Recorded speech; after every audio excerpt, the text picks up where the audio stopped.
My name's Amanda Delperdang, and I am the Executive Director and co-founder of the Mississippi Delta Nature and Learning Center.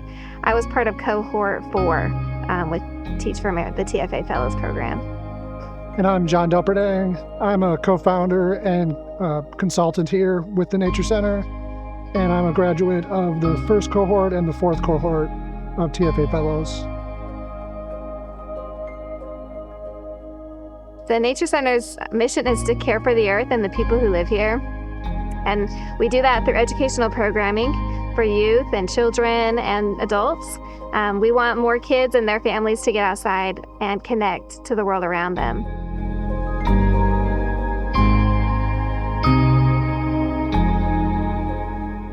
So there was a child who came for a field trip, and this field trip in particular was a life cycle field trip, and it was in the spring, and our life cycle field trips in the spring focus around our wetlands, where we have all of these amazing creatures that are transforming themselves, the biggest one being tadpoles.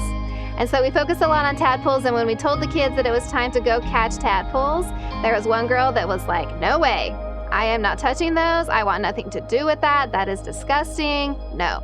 So we end up over at the boardwalks, and she's really not doing anything. She's not interested. But as soon as one child catches that first tadpole and she sees their excitement and she sees just the wonder of this thing that came out of the water that she's never seen before, she was like, "Well, this is really interesting." And she's like, "Give me one of those nets." So she jumped right in and she worked really hard.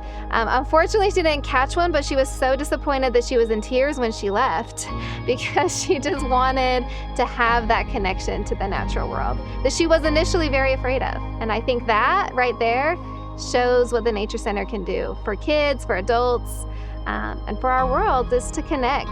It builds a lot of empathy. It builds a lot of confidence to know what's going on around us.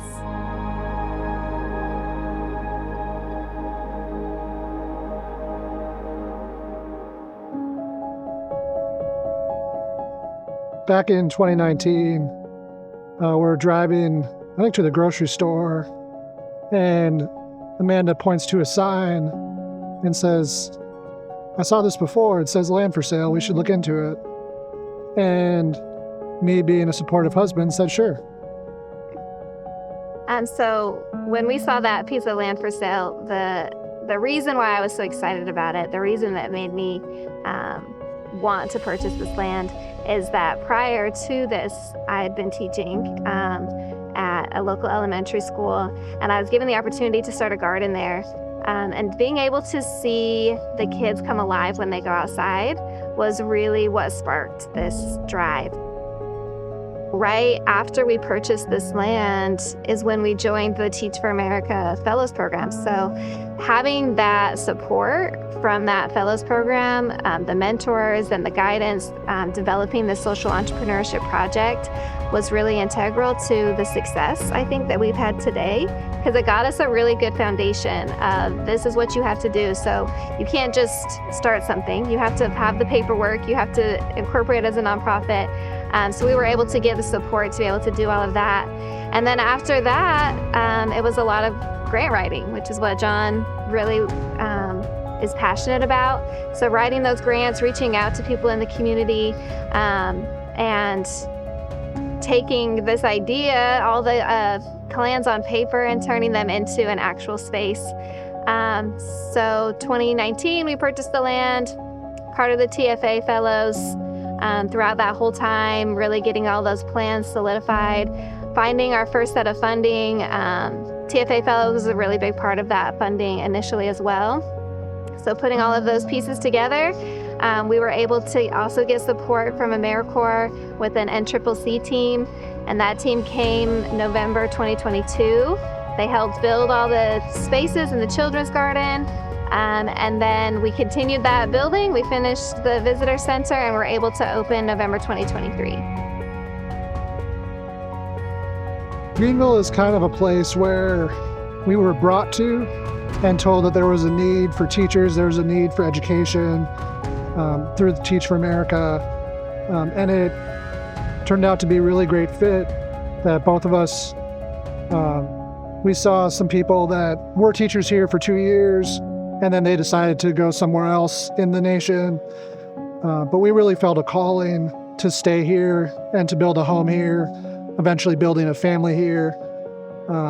We've just met a lot of great people, met a lot of great kids, and really fell in love with the potential for what this community can be and already is.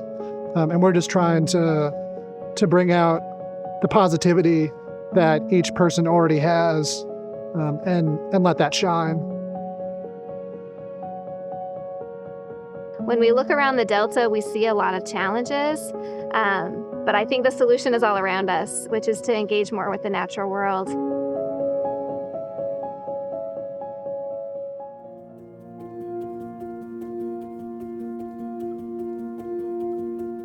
We have a pretty small team here. It's kind of changed pretty recently. We used to have a state AmeriCorps program, so we had almost 30 kids here every day, youth ages 14 to 18. They were doing a lot of the hands-on work, growing the food, restoring habitats, building trails. That program ended in April suddenly, and so we've had to really pare down what we're doing, but we have another full-time staff. She's our program director, and then we have our youth who are still here with our agriculture program. So they come, we have about 4 every day, and they work for about 2 hours. They weed, they till, they plant things, they make sure things are watered and fertilized. And really without that team of people, both the people who are here now and all the people who have come before them, because in the whole span of just 2 years of operating, we've influenced or incorporated about 60 different people in our staff. And so being able to bring them in, and even if it's just for a short time, teaching them, showing them, giving them that access to the natural world, and they go away with something, and they've made an impact on us too.